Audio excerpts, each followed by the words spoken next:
Olá, meus alunos, tudo bem com vocês? Espero que esteja tudo às maravilhas, certo? Hoje volto a falar com vocês na nossa segunda aula, dando continuidade à nossa primeira aula, que foi a aula do dia 26/6. Hoje nós vamos falar de potencial elétrico, que é bem ligado à potência elétrica também.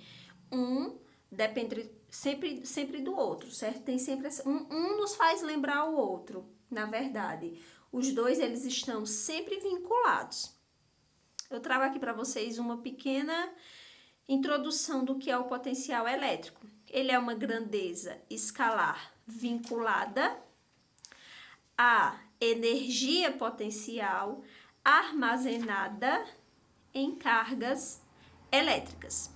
Potencial elétrico, como eu já tinha falo, ele é representado pela letra V, já tinha falado um pouco para vocês na aula anterior, e que a junção do potencial elétrico e da potência elétrica faz com que nós tenhamos um volt, certo? Potencial elétrico faz com que nós tenhamos um volt, que é o que aparece muito na questão dos nossos aparelhos domésticos, por exemplo. Então, como se dá essa questão do potencial elétrico, da potência elétrica? Existe uma carga chamada de carga geradora. Então, eu fiz esse esquema aqui para vocês entenderem um pouquinho, tá certo? Aqui, ó. Existe uma carga chamada de carga geradora. E essa carga geradora, ela é sempre uma carga positiva. A minha carga geradora, ela vai ser sempre uma carga positiva. Aí, o que é que essa carga, ela faz com esse universo, certo? Um universo de um eletrodoméstico, um universo de uma pilha, um universo de algo que tenha corrente e potencial elétrico.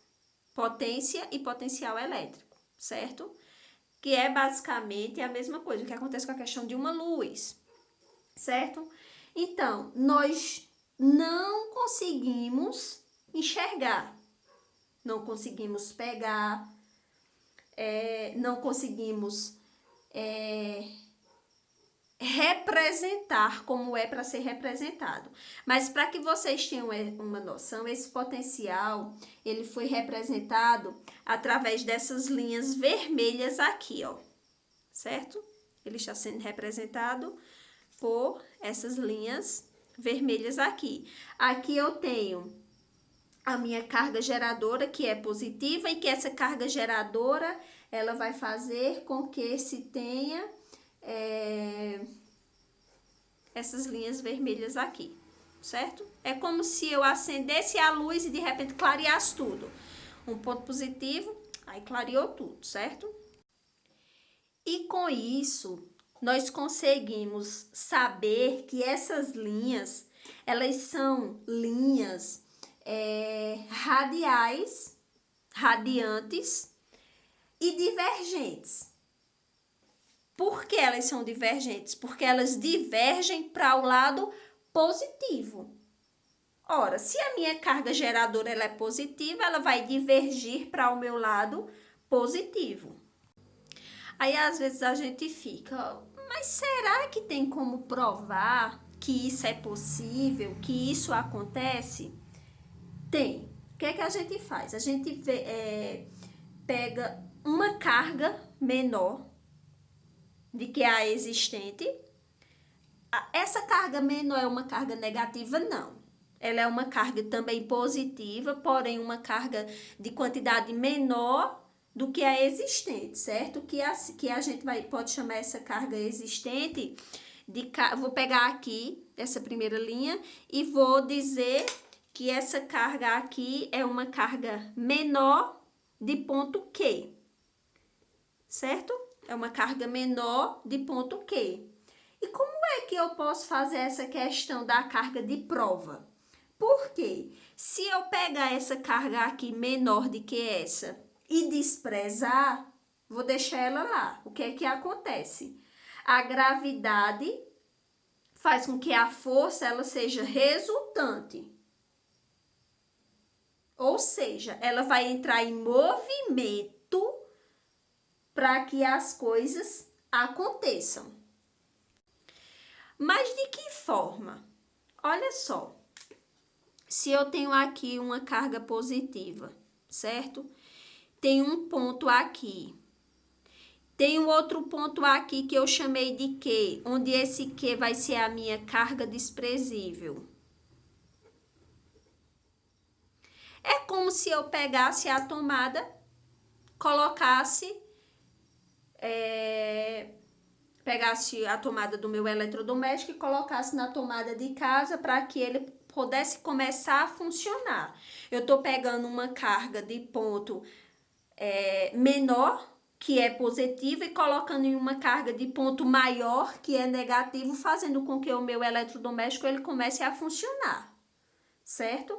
Aí, por que isso acontece? Porque existe uma distância entre essa carga até esse ponto, que eu determinei de ponto A, ou melhor, que eu chamei de meu eletrodoméstico. Com isso, o que é que acontece? O meu ponto A, que é a minha tomada, de carga menor do que essa daqui, lembrando que ela é positiva. Esse ponto A aqui, ele armazenou uma energia potencial que pode ser transformada em energia cinética para fazer com que o meu eletrodoméstico ele comece a funcionar. Então, esse meu ponto A aqui, eu posso dizer que ele tem energia cinética e é representado por VA, ou seja, o meu ponto A. Ou seja, se em A, eu coloquei aqui uma observação que se vocês queiram notar, ó. Se em A, o Q, ao ser abandonado, entra em movimento, o que acontece? O meu eletrodoméstico ele vai começar a funcionar. Onde Q, aqui nesse Q, armazenou uma energia potencial em A. Lembrando que em A existe uma energia potencial elétrica, que é representado por VA, que foi justamente o que eu mostrei aqui para vocês, certo? Aí, quando você volta para a figura, você vê que existe um ponto B, né? E esse ponto B aqui? Ele é um ponto B que está equidistante, ele está a uma distância, ele não está junto. E o mesmo acontece com ele. A mesma coisa acontece, a mesma coisa que aconteceu com A, aconteceu com B, porque eles estão a uma equidistância do nosso, da nossa carga, certo? Da mesma forma pode acontecer com um ponto que esteja aqui, com um ponto que esteja aqui, com um que esteja aqui, ó, sucessivamente, formando assim uma superfície. Ó, isso acontece em todos os pontos, formando uma superfície equipotencial, certo?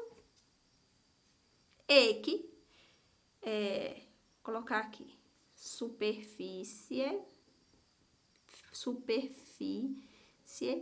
equipotencial. E que vem de igualdade, ou seja, é algo igual, certo? É algo igual. Lógico que aqui na minha figura não ficou, mas superfície equipotencial. O que acontece no ponto A, acontece no B, acontece no C, no D e assim sucessivamente. Eu destaquei também aqui para vocês o ponto C e o ponto D. Olha só, o ponto A e o ponto B, eles estão equidistantes, certo? Mas estão próximos. O ponto C e o ponto D, eles também estão equidistantes, só que com uma força elétrica repulsiva menor, porque eles estão um pouco afastados, certo? Ó, o C e o D, eles estão afastados do A, do B, então eles têm uma força elétrica repulsiva menor. Aí, o que é que a gente pode observar com isso?